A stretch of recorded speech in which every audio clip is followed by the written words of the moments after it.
In this video, we will discuss about Siglec and Sialic acid interactions in the case of tumor cells. We will first start with what is the normal conditions, that is how the immune cells looks like and how the normal cell looks like. So in the normal cells, there are a few sialic acids that is shown here, and there is a normal cell structures with few silations of the glycans on the cell surface. And the immune cells here, the macrophages, are shown with the Siglec. So this is just normal structures. However, in the case of tumor formation, what will happen due to the change in the glycosylation? Since glycosylation is a very sensitive process, so change in the intercellular uh, so because of the epigenetic changes that occurs within the cells, it will also cause the glycosylation changes, and that results in the overexpression, generally results in the overexpressions of the sialic acids. And here the tumor cells is shown with overexpressed sialic acid, and this is mainly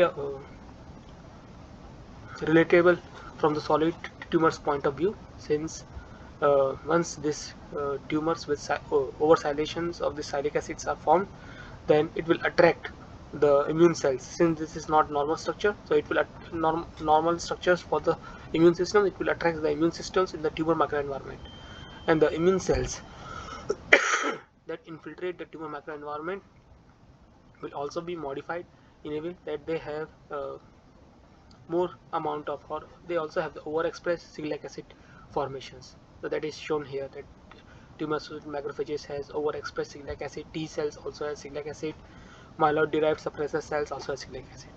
So when this Siglec acid interact with this overexpressed Sialic acid on the tumor cells, then it will trigger the anti-tumor response. However, things are not that simple, as those who are connected to this channel for some time, and uh, they have known that when we gone through a paper where we talk about select 10 expressions on the myeloid derived suppressor cells, when it interacts, when it comes in contact in the tumor microenvironment, then there are some ligands that are present on the expressed on the tumor cells, that when interact with this Siglec, before the Siglec interacts with the sialic acid, will cause or will trigger a do not eat me signals. Thereby those immune cells which are interacted by those ligands, their counter ligands on the cell surface, will do not attack the tumor cells because of the do not eat me signals that are released by them. And do not eat me signals, you can consider it as a signals that are usually been triggered by the regulatory T cells when the foreign particles are being cleared off. However, the sorry, however, the cancer system also utilizes uh, these mechanisms to suppress the immune cells, and thereby they also helps in maintaining the aggressive behavior and the uncontrolled growth rate of the tumor cells. Um, so this is a brief like brief overview of how the overexpressed tumor cells interact with the Siglec occurs and how it will cause the anti-tumor response. However, this is just one side of the picture. We have discussed in one of our papers, where we in one of the papers that we have discussed, where we have discussed the results that shows that there are like two receptors that are available. There are two receptors that are found on the pancreatic tumor cells that can interact with the selectin, and thereby causing this do not eat me signals, that are causing or triggering this do not eat me signals.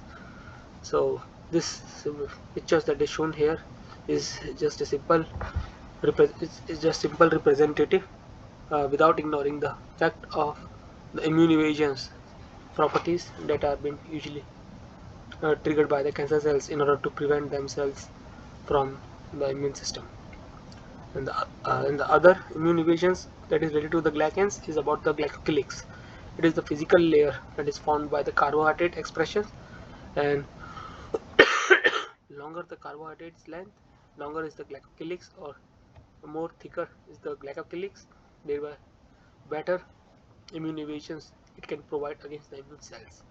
So these are some of the things that is not mentioned in this paper till now. However, those inputs are from my end, that is about the glycosylation and also about the Siglec-10 receptors interaction with the pancreatic cancer ligands.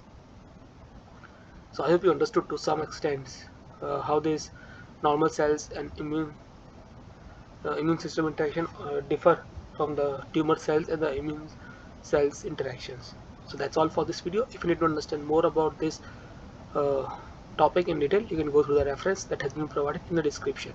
Thank you for your time.